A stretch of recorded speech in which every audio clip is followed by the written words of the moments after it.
everybody, to After Dark on the Road. So we're going to bring you special After Dark episodes where we're traveling to shows on the weekends. And we decided we're going to be traveling all these hours up and down the road. So we're on a 3-hour drive right out of Missouri. We're on a 3-hour trip. Yes. So we might as well continue with the show and talk politics, talk wrestling, we'll talk entertainment, we're going to talk about everything as we ride up and down it, which makes me want to tell you this. Our PSA, you hear it every time.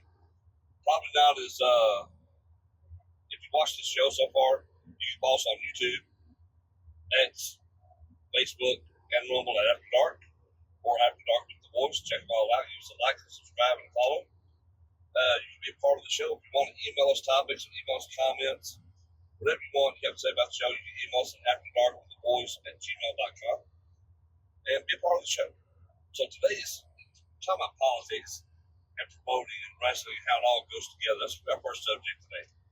So real estate, we got, of course, we got BD Storm, we got Outlaw Brody Hawk, but we got Tiger Williams back here right behind me. We got Alan 2-Count way in the back there. Yeah, the biggest change down referee. We have our chauffeur, Jim. She's up here. I'm trying not to say a word, hating the camera's going to be on her for the full extent of the show. Now, as you can see, we're shaking everywhere. This wasn't a problem earlier, but we're in Arkansas. So, what the hell? Go figure. Yeah, I mean, I'm surprised absolutely nobody. No. It'll be a shaky episode. This will be one of the ones you might want to just listen to. Yeah, you just listen. Yeah, you might just turn on and just listen to it because it's so shaky. But we're going to talk about promoting politics, especially like we're in the wrestling business. People think, oh, they do all this wrestling, it's just entertainment around here. The normal person, the normie, the muggle, has no idea what goes on in professional wrestling, especially all the politicking that truly goes on in this business. And how when we watch politics in our everyday lives play out, we can equate a lot of that to what goes on behind the scenes of the business world. There's a lot of it. It's amazing at how similar they are. And so when we're watching the politics play out on the national stage, we really have a different perspective on it because we're in the thick of this crap 24/7 in this business. So guys, let's have what do y'all think about when it comes to promoting wrestling? Because we've all three done it. Me, Tiger, Brody, we've all promoted our own companies at one point or the other. What is when you become a promoter? Doesn't everything change with you and the boys at that point? Yes. Like you can be well liked and well loved. You become the hated person. That's right. You become the center of the show because you're the one you can count on the most. But then they hold it against you because you try to put it on someone else, but then they don't want to show up, or everybody that you're trying to push to the top, you can't count on. So the only person you can count on is yourself, and then everybody wants to get pissed off mad, except for Tiger. You know, when he had his company, he couldn't push himself. He didn't wrestle. I had retired him by then. But the thing with that, though, is that those people who you thought were your friends suddenly turn on you when they're not being pushed like they think they should because we're buddies. Right. We're BFFs. How come I'm not getting those top positions? That's right. How often have y'all encountered that? Oh, in booking, promoting, all of it.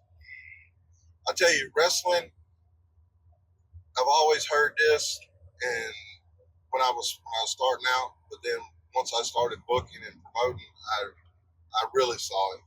Wrestling is one of the biggest backstabbing professions you'll ever be in. And if you ain't got your nose so far up somebody's ass, you ain't going nowhere. I disagree with that. That's bullshit, because look at you. You wouldn't stick your nose up Lawler's ass, and look where you got. I went exactly where I wanted to get. No, you didn't. Absolutely. Your business closed down because you wouldn't stick your nose up Lawler's ass. Because I got a divorce. No, you blame it on the divorce, but it's because you wouldn't stick your nose up so Lawler's happens ass. that everything happened at one time. Oh, speak up so everybody can hear you. You're talking low. So, Tiger, when you were promoting your shows, though, did you find a lot of that, though, to be true? Like people who you thought were friends or buddies, how quickly they could turn on you because either they weren't being pushed, or they weren't getting the push they thought they deserved, or because you were pushing somebody else but they didn't like. Yeah, and how many people were kissing your ass? Oh, it was About constant. that. It was every day. Exactly. Every day. How many new best friends did you encounter? Oh my goodness. Going back to the backstabbing part, I had a shot caller. Now, what a shot caller is, for all the people out there that don't know, they're sort of like the intermediate guy between the promoter and wrestlers. General manager of the company, if you will. And, the promoter would say, Yeah, he was a fuckhead. I would say, like, you know what, I would like to see these guys versus these guys. Let them fight it out and go from there. Well, he decided to take it upon himself to go against my wishes, and I'm the owner of the company. I'm the promoter of the company. This guy, and I had a workout center where I trained guys, and guys would come in, and they'd work out and all this other stuff. Well, we had a difference of opinion with contendership of the World Heavyweight Championship and the Tag Team Championships. Well, he didn't like the direction that I was building everything up to. Because, in wrestling, you want to put the best guys out there, the best foot forward to push your company, to push the product of wrestling altogether. And this guy, we just didn't, it came to a head. Because he didn't like the guys he was trying to push. Exactly. So this guy had a key to what I called the dojo, went in there, totally destroyed the entire building. Totally destroyed. Now, he couldn't beat his way out of a paper bag, but he beat my dojo to hell. Tearing pictures, posters, everything off the wall. And that goes back to, yes, you have people that kiss your butt, but at the same time, you have those that want to try and destroy you from within if you don't pick the right person to be your general manager. That's the political game. And what most people don't understand, and this is my opinion, a successful promoter cannot wrestle and push themselves and the company at the same time. You have to pick one or the other.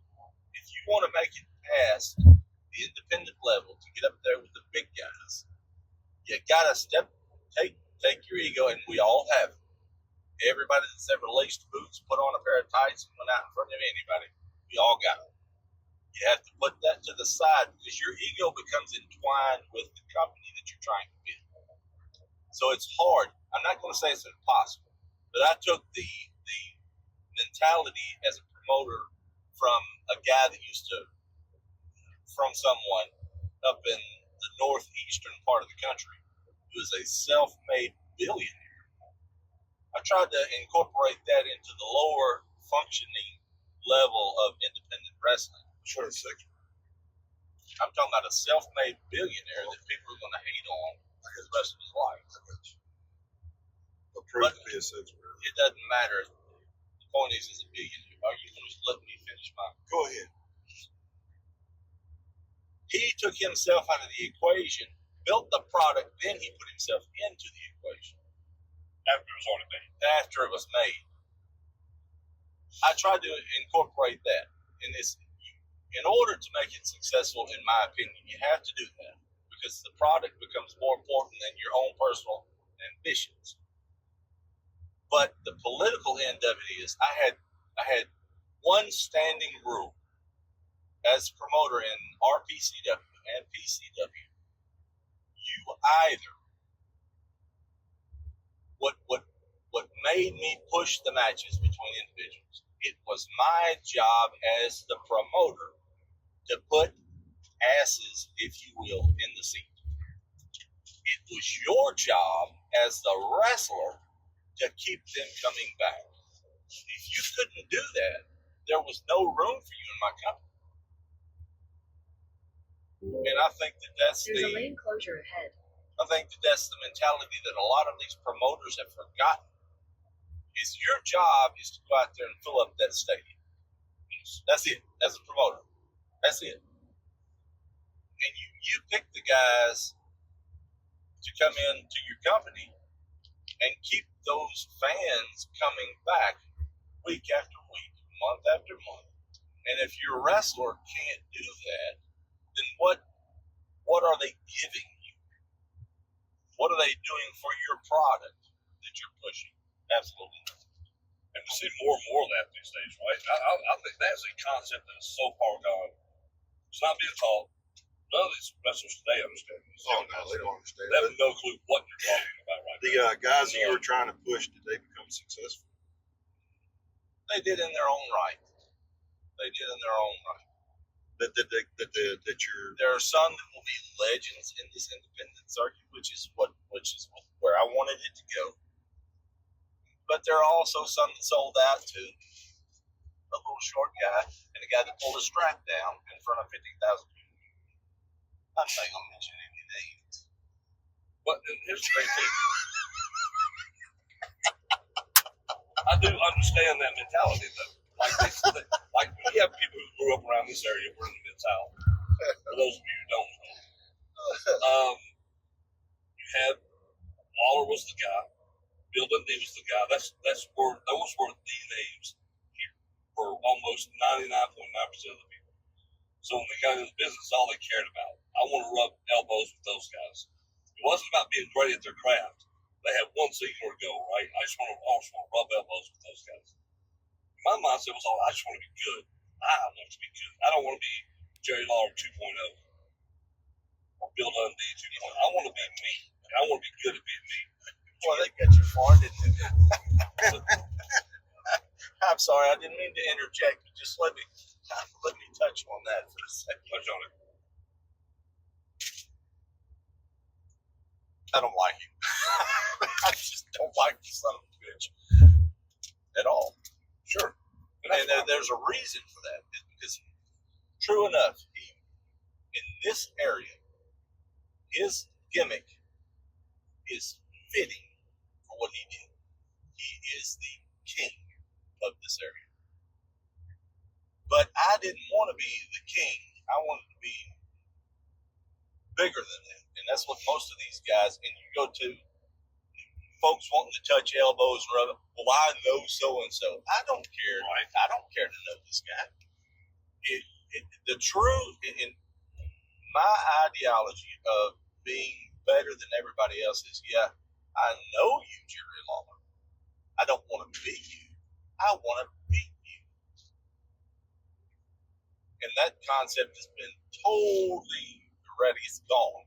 And that's my point, is they're fixated on one small little goal. It's not even a goal because you can run into him everywhere you go to a sign. I mean, oh. And just because you're in the same locker room don't mean he's going to be your buddy. But most of these guys, they don't have that mentality, right? Their mentality is, I got to share a locker room with so-and-so, so-and-so, so-and-so. So I want to be great because Lawler did come in this business going, I want to be rub elbows with this guy and this guy. He had his goal, and by God, he went after it and achieved it. Whatever else you say about the guy. Can I stop you there for a second? This is the history of Jerry Lawler. All right? The guy that trained me, his father owned this company. Yes. Lawler had the mentality and sense to say, I'm the draw. I don't want to get just a paycheck here. I want to own part of this thing. Sure. And that's the mentality that everybody's lost now. Yes, it has. And that's my point. Regardless of whether or not you like somebody, the fact is, if you're going to be in this business or in any business, your job should be to be the best and the top guy. If you ain't shooting to be the best, then what are you doing? What are you doing? I mean, that's in anything you do. You want to be the best. Every time I see somebody who mimics somebody else's character, yeah, like Steve Austin or The Rock's or anything like that, I'm not The Rock, I'm the Croc. You know, it's like, dude, where's you in this equation? Yeah. You're not going to do anything. You're not going to be anybody. And to me, if you're going to be in this business, you got to be in this business to be somebody, not just to be another ripoff of somebody else. So you can say, "Oh, I did a stunner on somebody. It was great." Come up with your own shit. Exactly. Even though 99.5% of the shit's already been done. I'm fixing to go there. I'm going to. I can't help it. Go there. In PCW, which somebody dropped the dime, there was a PCW in Texas, large organization back in the day, and I'm PCW. I didn't even know they existed. I get a certified letter from them because we're growing. We're growing. I leaps and bounds. I get a letter from these guys. You're fixing to change PCW's name, but we're going to sue you. Sue the pants completely off of it. I didn't have a leg to stand on. That's how PCW became RPCW. Yeah. Which I wonder who dropped the dime to those guys. But I had two guys, and one of them was my tag team partner. And he was my ride or die, sort of like this other idiot over here. I'm talking about hung the moon and stars, but he came to me and he said, listen, there's something that I want you to know. We already knew. It was common knowledge that somebody couldn't keep something in their pants. Now, this guy was by far the spitting image of another person that we all know and we've referred to several times during the show. But it wasn't. So he says, you know what? We're growing. I know he's watching. I want to be the Royal Rebel. Now, it wasn't going to go far in the company. He knew it wasn't going to go far in the company. But he had his opportunity. And going back to the politics of it, he knew what it would do to him. He wouldn't own up to the fact that he couldn't keep his genetics to himself, but he knew he was out there. And then I had another guy, and y'all know him. Stone Cold was big at the time. Well, he wanted to rip Stone Cold off. I said, well, go for it, dude. If it comes back on you, it goes back on you. I think he called himself, instead of Stone Cold, he was Ice something. Chris Ice, you know what I'm talking about? Blue Iceman Chris. Ice, yeah. Austin. Iceman Chris Austin. Like, okay, whatever, dude. That ain't gonna go far here, but go for it. So that's the way that happened. So my point is that from the political aspect of the industry, even though it's global, it comes right back to the singularities and the focal point of your area. You can make a noise and do what you need to do in your area to the point where it's going to go larger than what you anticipated it, but different levels, different political aspects of it. From somebody being a dad that's not claiming to, well, I want to poke at this guy and I want to poke at that guy. And that goes back to, these are the guys. Now, Rebel knew that wasn't going to go nowhere, but he made his point. Iceman knew that wasn't going to go nowhere, but he made his point. I actually had a sponsor. Whoop ass was a real thing. I had a sponsor. You could buy it. It was an energy drink called Whoop Ass, and they supplied my company with Whoop Ass at every show. And Iceman would go out there and literally open a can of Whoop Ass. So we couldn't get sued because it was a legitimate energy drink company, which is smart. But he made his point. All right, so your point about people being in certain areas, they basically get over in that one area, but they can't get over in other areas. They can't because it's a bigger. There was only one Stone Cold. There's only one Jerry the King Lawler. But Jerry the King Lawler couldn't get over other places. The only place that he really got over was in Memphis. When he went to Atlanta, he wasn't the main draw there like he was in Memphis. When he went to WWF, he ended up being an announcer. He never won the world title. But that's why you saw Lawler's the villain in all these other places. Yep. But the thing is smart enough to work with that. Yeah. But like with these other guys you're talking about, no one from another company is going to say, "Yeah, I'm going to have the Iceman come over here." No. I want that. It's like, because you look, Kenny Valiant in the Dead Man. Yeah. Passed him off as the Undertaker. Yep. Put like 4-inch lips on his boots. Yep. Right. Had to draw his tattoos with a pen. Yeah. Show. Yeah. Couldn't even lock up. Couldn't do the first wrestling move. Period. This dude would come on these shows. Kenny would look. He made a fortune. Yeah, dude made a fortune. Because he's a ginger, look just like you. Yeah. Called himself the Dead Man. Yeah. But that goes back. Off me and my stepbrother in Batesville at the Civic Center one night. That's it. We were doing that show, Al. Undertaker. Yeah, because he wheeled me out. He pushed me out in the damn casket that I built. Yeah. That all goes back to Storm's point of not only you got to be able to work, but you also have to pick a gimmick or persona that's going to go nationwide. You're going to have to think on more than it's a hobby. Yeah. It's like he was saying, you cannot mimic someone else's stuff and go anywhere. It won't happen. And these guys these days are trying to do their best at it. Well, there was already an Iceman. King Parsons. But I think, like, me and Brody, we're probably two of the most disliked people around here. Hold on, for people who don't know us, is what I'm saying. I mean this for sure. And that's not amongst the fans. Now, hold on. For these wrestling fans that don't know, that are watching After Dark, who don't know what a shoot is. It's for real. Alright? There's legitimately people who hate us in this business. In the wrestling in the actual wrestling business, because of our so-called reputation in that wrestling, and are jealous because we've been in this business so long, we should give up our spot, give up the things that we do, because what we've been talking about this whole time is like the work ethic. Like, we still put it in, we still go out there, we still get booked on a 3-hour trip to Missouri, by God, because we're running a show who we didn't ask to come up here, they asked us. Yeah, they booked us because we're constantly putting ourselves out there, promoting ourselves, promoting the business, doing the business how you're supposed to do it. Not like these, their shows. Yeah, not like these young kids do today who just dress up and cosplay. You don't even see them say I'm a advertise. wrestler and don't do anything. Right? Yeah, they don't even advertise. It's like the Tigers point earlier. What are you doing for these companies? Right, as a wrestler, nothing. You're the same. You're cookie cutter. Right, and that's the problem. So we don't have to play politics. We just they like us and say, hey, we want y'all back. The same thing with AWA last weekend. We did 3 shows in 24 hours. Drove over 500 miles in 3 states, just going. Yep. Because they wanted us, they needed somebody, and they know they can trust us to be professional and do the job. And be the guys that people want to see. And these young guys can't do it, so what do? They cry, they whine, they quit. And then they start doing this, right? And what those guys don't understand is that gets around. Your reputation is everything.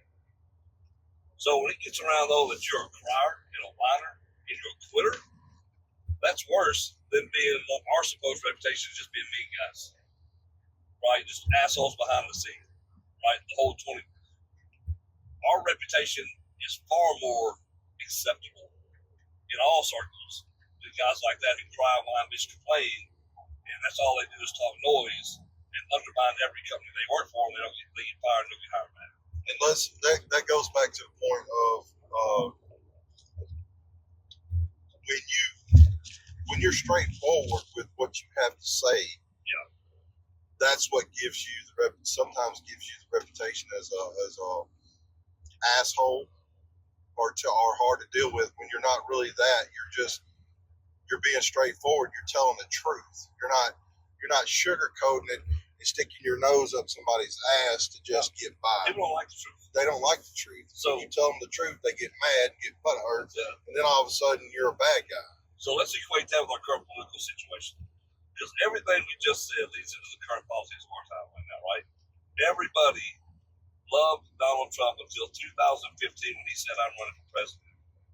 Up to the day he said it, NBC was trying to get him to a new 5-year deal for The Apprentice. 12 years that show ran. Top ratings every year. And he said, no, I see the country's going in, I want to try this. Overnight, people hated him. All his friends he had, everybody who was on his side, who wanted to do music videos, movies, all this other stuff with him, all of a sudden hated him. Didn't want to have nothing to do with him. All these things he wasn't beforehand, he suddenly became. Why? Because he was trying for the highest office in the land. And he went from being a Democrat, which is in liberal arts section of no, you don't do that. You got to be a Democrat. You can't be a Republican. You can't be conservative. And so when he did that, flipped party lines, he alienated all those people and all those people who loved him, all of a sudden hated him for no reason other than that he decided to run for president, decided to tell the truth about how things were, instead of towing the line of like, we're just going to say this. We don't care what the truth is. This is what we're going to say. Trump gave you the truth as he saw it. It might not be the actual truth sometimes it might be dead on. But regardless, it's what he thought the truth was. And that's what he was going to give you. And to your point, people hate the truth. They hate the truth. They don't like someone who believes that truth that much. You and I talk about how much Trump and Reagan have a lot of stuff in common. Yeah. But you just hit where he changed parties. He went from Democrat to Republican. Reagan did the same thing because he was his family was an Roosevelt. Yeah. They loved Roosevelt. And Right. they changed. I'm going to interject Some of that a Ronald Reagan story. And Turkey. maybe you guys could remember this. But Ronald Reagan did an assembly. And he told a joke. He said there was this kid standing outside the Democratic National Convention selling kittens, $5 a piece. Well, everybody bought as many kittens as they could. And the kid shows up at the Republican convention, and he's selling them for $10 a piece. So Reagan walks up to this kid and he said, "Wait a minute, these are still part of the same, litter. Why are they $10 at the Republican convention and $5 at the Democratic convention?" And the kid looks at him and says, "Well, Mr. Reagan, it's simple. At the Democratic convention, their eyes were closed. At the Republican convention, their eyes are open." So there you go. That's exactly Ronald Reagan's philosophy on the Democrats versus the Republicans. You're being led blindly as a Democrat. Yep. Believe in everything you want to. But as a Republican, you have the ability and the wherewithal to open your eyes and see everything that's going on.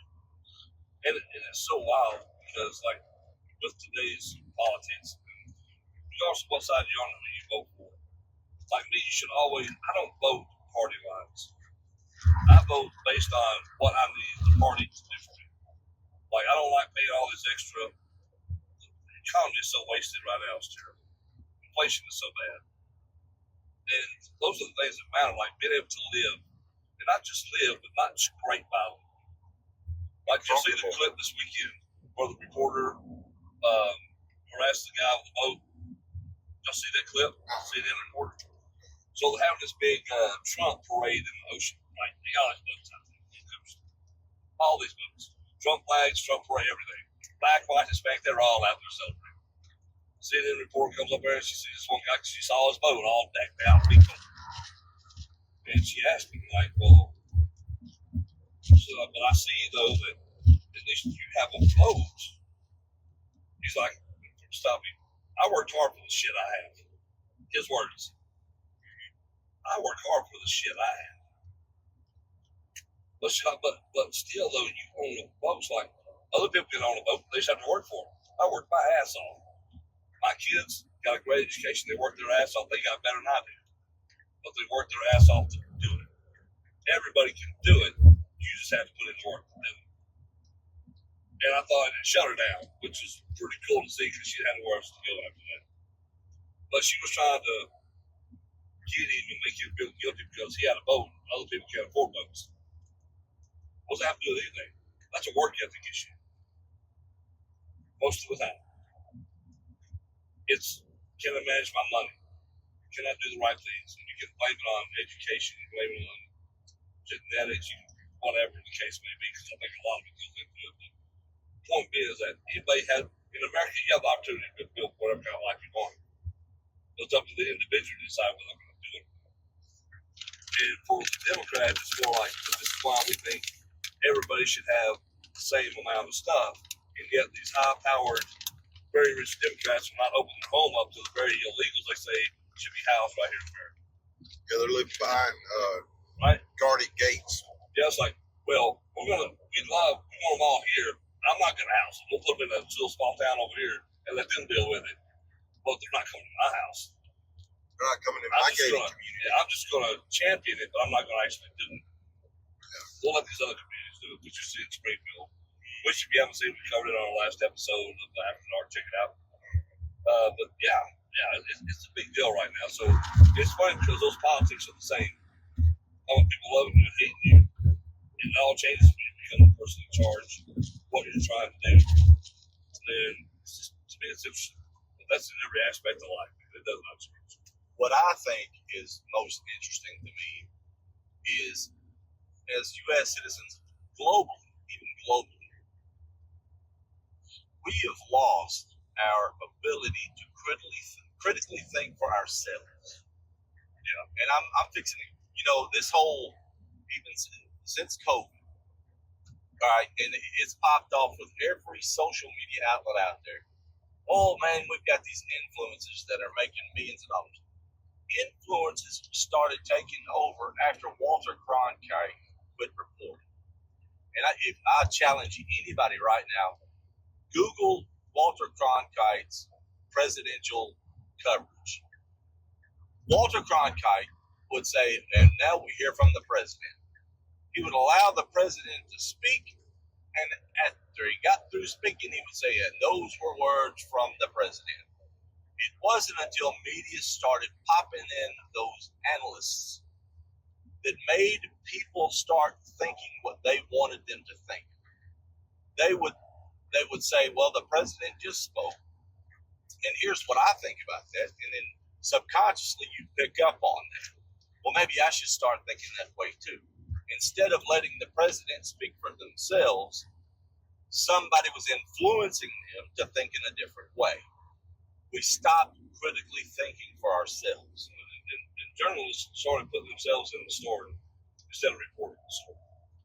Their job was only to report the news when it was coming out, not to become part of it, and to put their 2 cents worth. That was never the job of the journalist.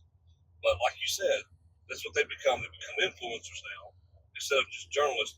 That you have the facts of the situation and let you make the decision for yourself. It's how all journalism is supposed to be. And maybe it's a generational gap thing. I don't need somebody to tell me what I need to think. That's right. And I don't want to watch snippets because everybody knows I've been in media for a while. I know about editing. Okay, you can edit somebody to say go sacrifice a goat. It's never even mentioned the goat in their entire speech. That's right. I want to hear the entirety of the speech so that I can make my own educated decision about whether or not I want to vote for this person or not vote for this person. I don't need somebody editing what they say and then giving me their opinion on the edited version because I'm already biased because they edited a certain way. Well, that's like with the bloodbath comment Trump made. CNN was forced the other day, and this is CNN was forced to admit that was only pertaining to auto workers, and Kamala Harris and the administration continually was getting that wrong, putting out there like it was going to be a bloodbath if he won the presidency. The bloodbath. What he was talking about was the auto workers were going to lose. It was going to be the end of the auto industry everywhere. And so, but we get a lot of that, right? Because now they've thrown, the legacy media has thrown themselves into the Democratic Party totally. I mean, no matter what is being said, they don't call Kamala Harris out on anything. It's that. They're going to toe that line because they're being made, these journalists are being made stars on the TV now. It's all about rubbing elbows with the Hollywood stars now, being liked by these Hollywood stars and being liked as their own personalities. Journalists, instead of becoming what they're meant to be, have become public figures, and they don't report the vaccine. Check this out. Let me interject for that real quick. And I'm going to tell you somebody that has got a career in politics, J.D. Vance. And I'm not, listen, I don't want anybody to think that I'm trying to influence anybody on anything. I just want people to open their eyes. Kamala Harris is scripted. Welcome to Missouri. By far, she is as scripted as it can possibly be. Oh, yeah. Now, you want to see an example of the script. Google, watch the J.D. Vance interview that he had with Dana, what's her name? Dana Carvey or Dana on CNN. When he stopped her and said, "Listen, you're giving me, you're giving me direct questions, but gave Kamala multiple choice questions. Are you going to do it fair and square?" Now you talk about scripted journalism. This woman couldn't do anything but go. Nobody had an answer for her that piped in her ear, which is an earpiece that everybody wears on television. That's right. Nobody had that answer real quick, so she couldn't come back with a quirky little remark. Oh, he wiped the floor with it. Whether you're Democrat or Republican, do you want somebody that has control? And this is going to go back to Donald Trump and the fact why he is so hated. Do you want somebody that is in control of these nuclear codes, that has somebody popping in their ear what they should do? Or do you want a president that is in control of humanity? It's not just this country, it's humanity. It is that will say, you know what, screw you. I'm going to do what I think is right. And that's why nobody likes Donald Trump in this political arena, is because he can say he has built up enough money, enough capital, enough reputation to be able to say, and if you'll excuse my French, fuck you in your opinion. I'm going to do what I think is right. Well, and this is the thing too. For years, people say that, well, the real power's in the Congress. For the most part, that is true. However, it's true because your president is usually just a figurehead of your party. Trump is not that. No, Trump is what the president's supposed to be. Then it's up to Congress to say, okay, we like this, we don't like this, and let's go see if we can do this. Then you got your certain presidential powers that you're allowed to have, right? Like closing down the border right now is a presidential decision he has, but chooses not to exercise in the current administration. Like right now, they can close the border, period. But they have to go through Congress. That's not a congressional issue. They don't have to do that. But the struggle is being Joe Biden right now. You close that border. Oh man, I think you're touching on shit now. That's really bothering me. But my point, my point is that it is important who we elect. Do you want just another figurehead like Kamala Harris is? That's why they appointed her. Because Pelosi, Obama, and the rest of them, that whole party is a collective. All they're put together is to tote the party line. Trump single-handedly came in and changed the Republican Party. This Republican Party is not the same. It didn't change him. It didn't change him. He changed the whole party. That's called leadership. And that's what you want, right? I don't need someone to tell me what I want to hear. I need someone to tell me the truth and make my life better as a leader. I need someone who's not afraid to get shot and go back there and be shot at a second time. And still not go, here's double for you. And I'm still going to do it. That's a leader. Not word salad lady. She keeps talking in circles. Not only does she talk in circles, how in the world could anybody that wanted to govern the United States with the economic problems that it has, the immigration problems that it has, the homeless problem that it has, every problem that we have, and this motherfucker thinks everything is funny. Everything. What the hell is that shit about? Because people will say, well, people are just racist. That's why they don't. I'm like, it was white people that voted Obama into office, folks. Sure was. Let's do not forget this. Sure was. Because the black population is not equal to the white population. If we did not want Obama in office, he wouldn't be there. I was one of them that this dude said a good game. He spoke again, very well educated, very well spoken. Obama was. He had the hopes of everybody going, this might be our guy finally. And he thought, here we go. This could be it. Until, of course, he proved in 2012, all we did was bring race back into the company's forefront when he wasn't. Y'all know that. We had long been past that. We didn't know even talk about Oh, now here we go with this race thing. Hold on. Here we go with the feminism thing. So, because I'm going to vote for her because she's a woman. But that's the thing, though. It's all about identity politics now. It's about what can we do to give this supposed marginalized people up there something that they don't, a position they don't deserve. Like I was always taught life's a meritocracy. The one who's best fit for the job should have the job. Doesn't matter your color, your sex, anything. What you're best for is who should have that spot. Same thing like going back to the wrestling thing that's out of. Who's ever best for your the top guy should be the one that's best for the freaking company. Yep. That's it. That's it. It doesn't matter if we're best buddies or not. I don't have to like you, but if you're the guy that's best for my company, you're the top guy. If you're able to go out there and carry my company and do what I need you to do and bring asses into the company, then you're the guy that I need to be there. Yeah. Not somebody that's my best friend. That's right. And if you happen to be a female wrestler and you're just that popular and that all, I don't even care if it's the micro wrestlers, the dwarves, the bitch, whatever you want to call them. Yeah. If you're the top draw and you want to make money for my company, guess who's going to be made in my company? You're going to be on the post for the most part. That's going to be you. Because you're what's best for my business. And that's how it should be for this country. But everybody's got feelings. that have to be admired, that have to be placated. It's kind of terrible. But what do you guys think? What do you guys out there in the audience think? Politics, promoting. You've heard us talk about it. Leave some comments down below. All right, guys. Now I want to talk about something that's near and dear to us. I know especially because we live in this area. But a lot of people outside of the Mid-South may not have heard of it.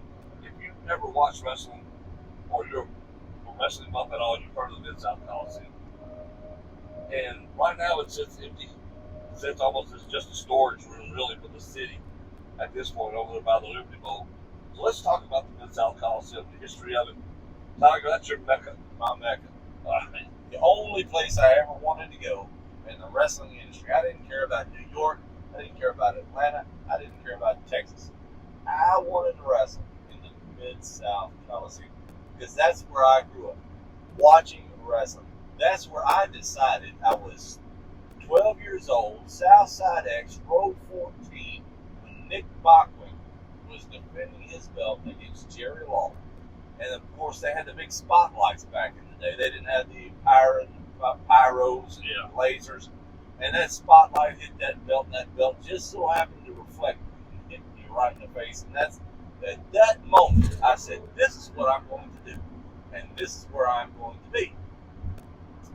And the Mid-South Coliseum did that to so many of the people in this industry nowadays. Back in my day, that it's a special place. Yeah. And it's not just professional wrestling. Elvis Presley, the Beatles. I mean, you name it. My first concert I ever seen was in the Coliseum.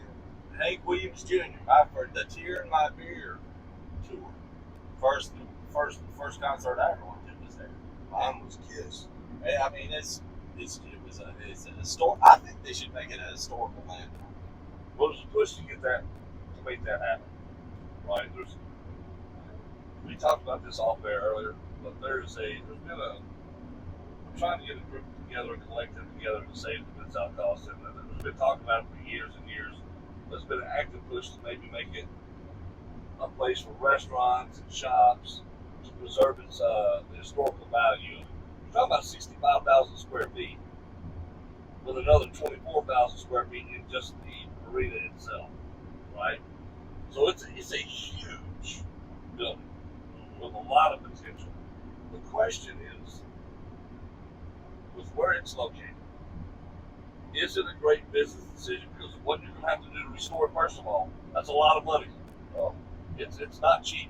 People always talk about it because it does hold a place in our hearts, right?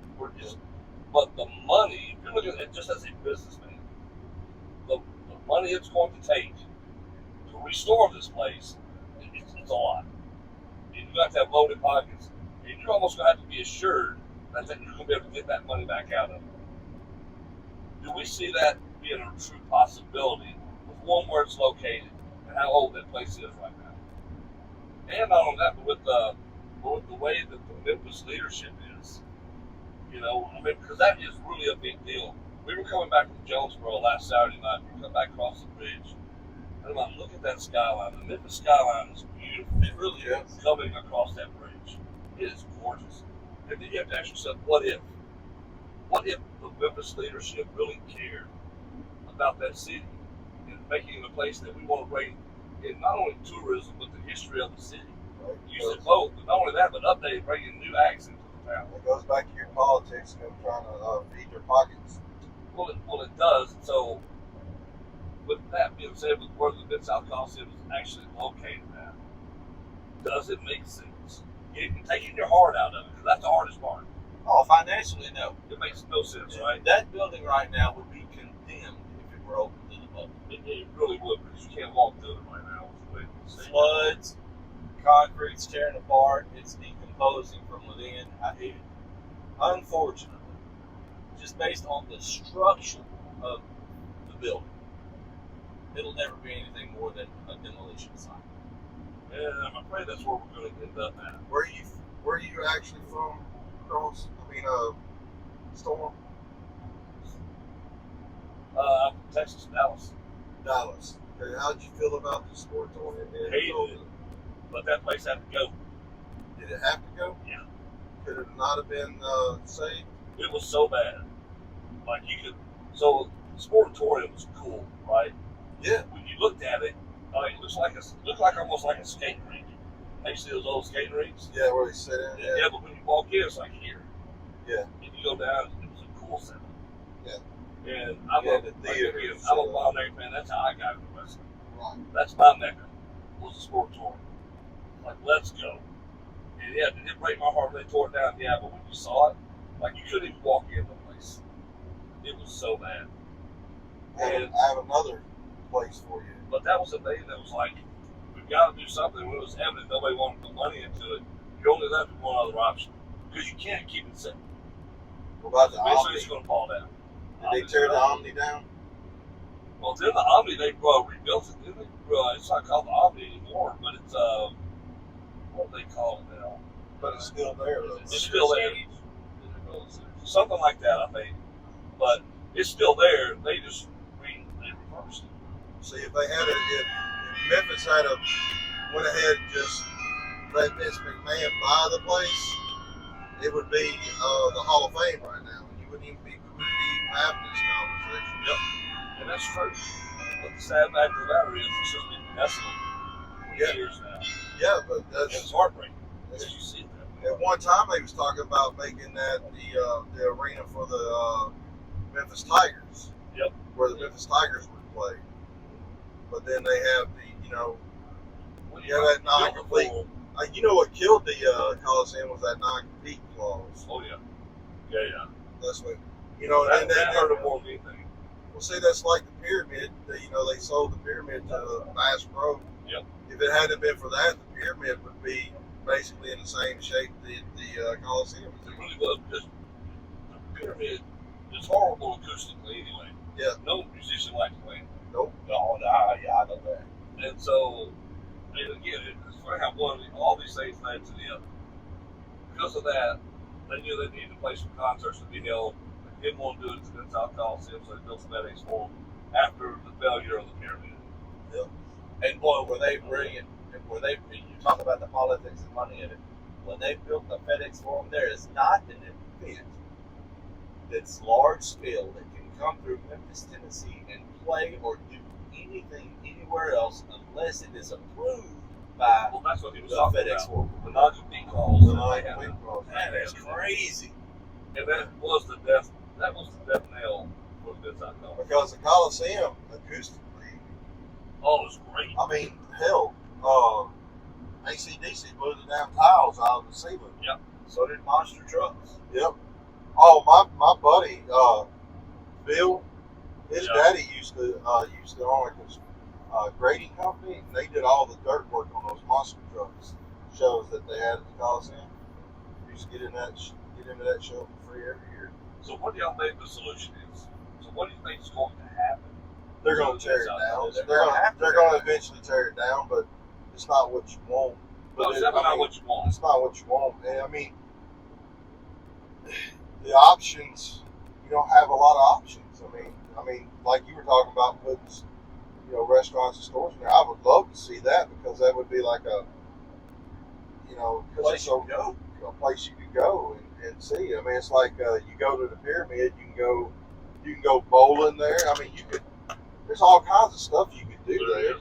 But it all goes back to the area that it's in. Are you going to police it to where people will feel safe to go there? Yep. And that again goes back to the leadership of Memphis, or the lack of leadership. And you were asking earlier about what's around there. You got Highland over there, Yep. where the University of Memphis. University of Memphis is right there. And Highland, has a lot of school bars up and down through it. Yeah, I've been there. And little shops and stuff like that. So, I mean, it's Box 13 right over there. I've been to a few foam parties up there. Yeah. You ever go to any foam parties in Highland? No. You ever been to a foam party? No. Really? Oh, A foam party? A foam party. Foam. Foam. F-O-A-M. No, I haven't been there. Oh, dude. You got to go. But yeah, I think that it's possible that they could, you know, make a good bring the area, because they've been trying to bring some of the areas back. You know, I mean, it's not far from Cooper Young either. You know, right. we was on the Cooper Young Festival, and it was, you know, we were just there, and it was nice. It really was. It really was. I mean, it wasn't anything, you know, you could do. I think it's feasible to do it, but it's just not too much the monetary. I don't think the powers to be in Memphis want to save the Coliseum. I watched I think it was, I'm not sure what the documentary title was, but I watched King Cobra walk into the Coliseum, and I think it may have had something to do with Memphis wrestling and legends or something like that. It may have been a Black History Month thing, I don't know. But when he walked in there, and there was 3 inches of water on the floor, and just the building is just shocked from the inside, I knew right then it's a done thing. Yeah. It's done. It's a safety issue at this point. And I'll go back to what Storm was saying, the skyline. Even during the day, take a drive down Riverside Boulevard. What they've done with the old Tom Lee Park, man, that entire community down there is just beautiful. It really is. Since we've been wrestling in Memphis pretty solid for the last 2 years, I really come to fall in love with parts of Memphis. I've been introduced to parts of Memphis that I never knew existed because I never ventured up there for any reason. I had no reason to. And it's been really cool to see, like you talk about Cooper Young. That's the first time I've ever been there. Really? Never been Well, there. festival, yeah, that's the first time I've been to that. And I was like, this is pretty cool. When we went to Lafayette's Music Group, we had the show there. I thought, this is a cool little part of it. I really like this area. Like, this is neat. They have different kinds of restaurants you eat at that are really cool. And you can tell how, at least in that section of the community, there are hidden sections in Memphis. The people don't know about If it. you're not from Memphis, you hear Memphis, first thing you think of is, oh, shithole. Bill Street. You think of it's crime ridden, it's this, it's that, it's bad. But there are so many hidden gems in Memphis that are incredible to go see and experience that we haven't even touched on them all. And what could that city be if the leadership gave it in? That's really my biggest thing. That's the most heartbreaking part behind the Mid-South Coliseum and its demise. The Liberty Bowl, we had Liberty Land there at one point. You know, I mean, Elvis Road. That's why we lost Liberty Lands, because the crime rate that was going. You couldn't even. They used to have the fair there, the Memphis Fair. Yep. And it got to be so bad there, the crime did, that nobody wanted to go anymore. I think it's a sad state when you have to ask yourself if you want to go to an event and not necessarily wonder if it's going to be too expensive, but is it worth your life or gonna the be life safe. of your family? It's gonna be safe for you and your kids. And that's exactly what Memphis has become. And I agree with Storm. There are so many hidden gems, but even still, you have to ask yourself, I'm not taking my children, my wife, even some of my friends that I know don't know how to defend themselves, to a place where your life is in danger. So let me ask you. Just by being in the environment. They're not necessarily shooting at you, but they're shooting at somebody else. Yeah. And it's never the person that's getting shot at that gets hit. It's the bystander. I would get a So question. when was the? So speaking of these kind of hidden places in Memphis, when was the last time that any of you been up to the area around the Snatch Museum? Ever? Have y'all ever been up I'm there? always It's there been a all while. So over the past 2-3 years, something like that, like they fixed that area up really nicely. But it's just in that one small tiny area surrounding the Statue Museum. It's maybe a quarter-mile wide area that they fixed up. But in that one area, they fixed it up really nicely. And so where I'm going with that is these renovations that they've been doing to the Liberty Mall. Because I think the University of Memphis had to buy the Liberty Mall or take it over in order for them to get those renovations done. I think. Yes. That's why you saw them tear down that whole end down there. Yeah. So with them doing the renovations to that, the Mid-South Coliseum is right there in the parking lot beside the Liberty Bowl. Yeah,